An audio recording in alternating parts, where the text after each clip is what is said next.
अर्धा किलोचा पातळ पोह्याचा कुरकुरीत असा चिवडा. येस, दिवाळी येते. तुम्हा सर्वांना ॲडव्हान्समध्ये दिवाळीच्या खूप खूप शुभेच्छा. आपण न्यू सिरीज स्टार्ट केली आहे दिवाळीच्या फराळांची आणि सगळ्यात पहिली आहे पातळ पोहे. सर्वात आधी पातळ पोहे हे आपल्याला व्यवस्थितपणे चाळून घ्यायचे आहेत. असं आपण बघू शकतो चाळून घेतलेले आहेत. नेक्स्ट स्टेप आहे ते म्हणजे पोहे हे व्यवस्थितपणे मंद आचेवर भाजून घेण्याची. पोहे आपण हाताने सुद्धा असे वरखाली करायचे आहेत. त्याच्या मागचं कारण म्हणजे नंतर पातळ पोह्याचा चिवडा हा एकदम असा कुरकुरीत होतो. साधारण एक 5 ते 7 मिनिटं मंद आचेवर पातळ पोहे हे भाजून घेतल्यावरती आपल्याला परातीमध्ये किंवा कोणत्याही प्लेटमध्ये काढून घ्यायचं आहे. आणि आपण बघू शकतो की कशा प्रकारे आपले पोहे हे मस्तपैकी भाजून झालेले आहे.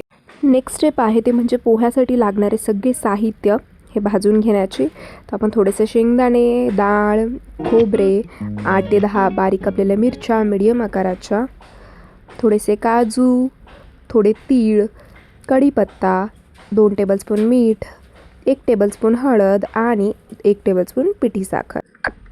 त्यासाठी लागणारे साहित्य आपण बघितलेच आहेत. आता नेक्स्ट स्टेप आहे ती म्हणजे हे सगळे जिन्नस आपल्याला एक एक करून तळून घ्यायचं आहे. त्यासाठी थोडंसं तेल, सर्वात आधी शेंगदाणे तळून घेऊयात. मोठा गॅस करून शेंगदाणे आपल्याला कुरकुरीत असे तळून घ्यायचे आहेत. येस, आपण बघू शकतो शेंगदाणे हे तळून रेडी आहेत आणि मस्त कुरकुरीत तळले गेलेले आहेत.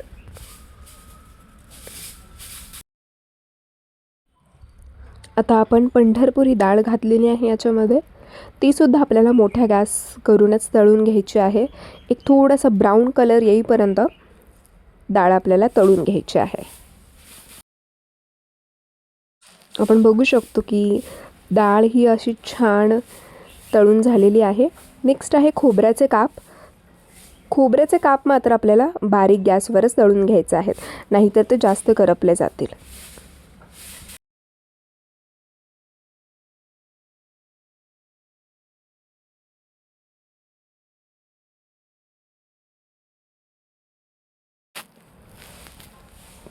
खोबरेही तळून झालेले आहेत. प्लेटमध्ये काढून घेऊयात. आता आपण घेऊया थोडेसे काजू. आता इथून पुढचे सगळे जिन्नस हे आपल्याला बारीक गॅसवरच तळायचे आहेत.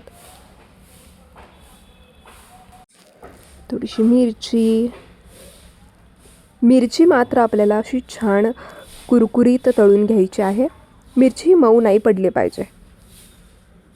आपण बघू शकतो की अशी छान कुरकुरीत आपली मिरची तळून झालेली आहे. यातच आपल्याला कढीपत्ता ॲड करायचा. इथून पुढचे सगळे जिन्नस हे आपल्याला या मिश्रणामध्येच मिक्स करून घ्यायचं आहे.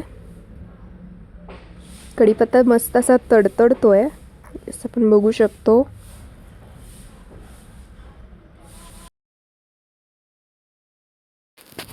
आता आपण याच्यामध्ये ॲड करतोय तीळ, पांढरे तीळ.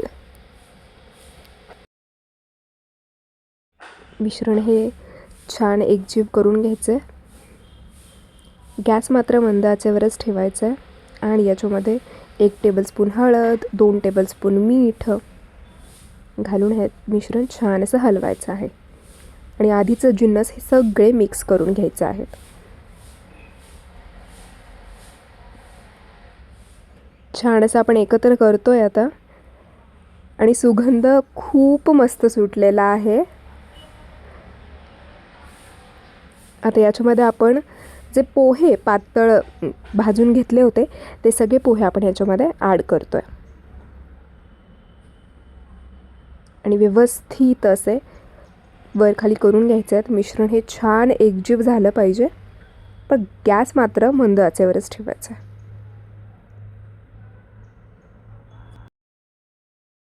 पातळ पोह्याचा चिवडा ऑलमोस्ट रेडी आहे. सगळ्यात शेवटची स्टेप ती म्हणजे पिठी साखर. पिठी साखर आपण ह्याच्यामध्ये ॲड केलेली आहे. आणि परातीत काढून घेतलेलं आहे हे पातळ पोहे. आता छान आपण वर खाली करूयात, मिश्रण एकजीव करून घेऊयात. आणि आपण पाहू शकतो अर्धा किलोचा पातळ पोह्याचा चिवडा आपला रेडी आहे. रेसिपी आवडल्यास लाईक, शेअर आणि सबस्क्राईब नक्की करा.